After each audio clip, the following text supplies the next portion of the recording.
Hello everyone, myself Dr. Kajal Goswami. Today we are going to discuss different methods of artificial respiration. Artificial respiration is a part of basic life support.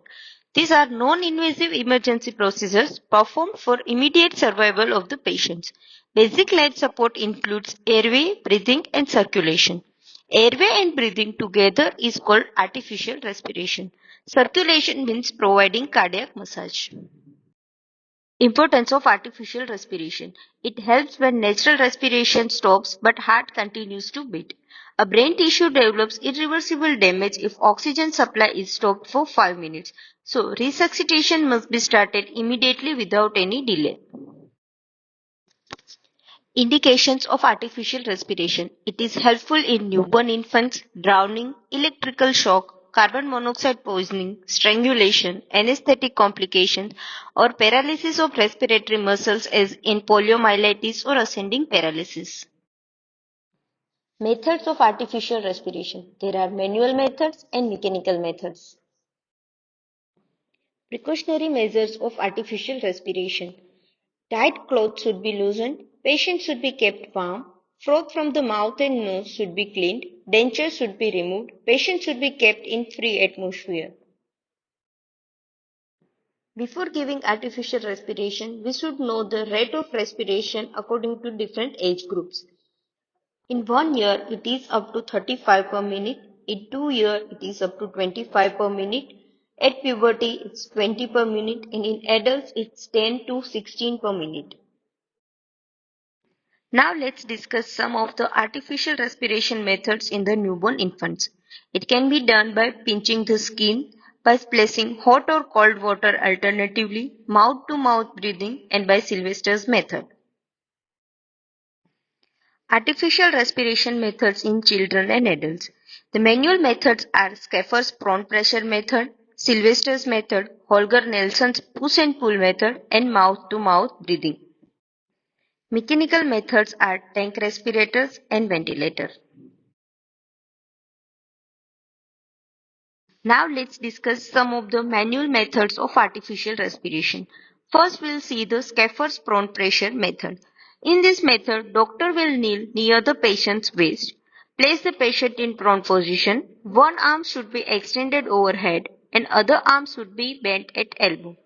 Turn the face of patient to one side and wipe out any mucus or fluid from the patient's mouth.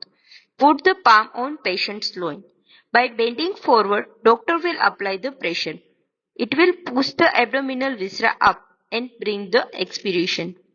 Now immediately bend backward and release the pressure. So inspiration will take place. Repeat this procedure. In this procedure, inspiration should be for 3 seconds and expiration for the 2 seconds. Mechanism of ventilation. In this method, when doctor bends forward, abdominal viscera goes upward and it will lead to expiration, which is active. When doctor bends backward, it releases the pressure. Intrathoracic pressure becomes more negative and it will lead to inspiration, which is passive. The second method is the Sylvester's method. This is also known as arm lift chest pressure method. It is done in the supine position. This is useful in the pregnant patient and the patient with the chest injuries in which we cannot put them in the prone position. In this method, raise the chest and extend the neck of patient by placing a pillow under the scapula. Doctor will kneel at a comfortable distance from the patient's head, facing patient's feet. Hold patient's forearm distal to the elbow and carry them upward and backward over patient's head. Hold for 2 seconds. Then carry arms forwards and downwards against patient's rib and give progressive pressure on the front side of the chest for 2 seconds. Repeat the cycle of the movement. Mechanism of ventilation. In this method, when doctor draws patient's arm upward, outward and backward as far as they go, this produces active inspiration. When doctor carry patient's arm forward and downward on patient's chest wall, it produces active expiration. The third method is Holger-Nelson's push and pull method. This is also known as arm lift back pressure method. This is a very effective method. It can push more air into the lungs. In this method, place the patient in prone position with elbow bent, one hand over the other, and keep patient's head on side resting on his folded hands. Doctor kneel at the patient's head. Doctor will place his hands on patient's back below the armpit and will bend forward, keeping his elbow straight. Now bend backward and release the pressure and hold patient's arm above the elbow. As you move backward, raise and pull the patient's arm towards you till you feel tension in the patient's shoulder. Repeat the whole cycle. Mechanism of ventilation in this method. In this method, when doctor's hand is on patient's back and doctor bends forward and gives pressure, it will produce active expiration. While raising patient's arm until resistance felt, during this, the thorax expands and intrathoracic pressure drops, so it will produce active inspiration. Next is mouth-to-mouth breathing. It is the most effective method. In this method, extend the patient's head, clean his mouth and place a thin cloth over his lips. Pinch his nostril with one hand, hold his lower jaw with other hand and lift it to keep the mouth open. Now take a deep breath and blow into patient's mouth until his chest expands. Take your mouth away and allow passive expiration.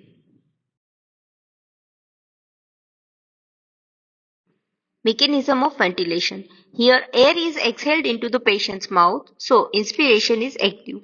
Once lung gets extended, due to its elastic recoil, air is pushed outward into the atmosphere, so expiration is passive. So this is exactly same as the normal respiration. Advantages and disadvantages of mouth-to-mouth breathing. This is easiest to perform. It is the best method as expiration by operator provides maximum oxygen and also CO2 that helps to stimulate respiratory centers.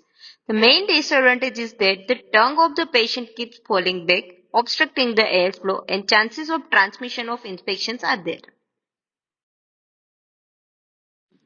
If heart stops to beat during artificial respiration, attempts should be done to resuscitate the patient by giving cardiac massage.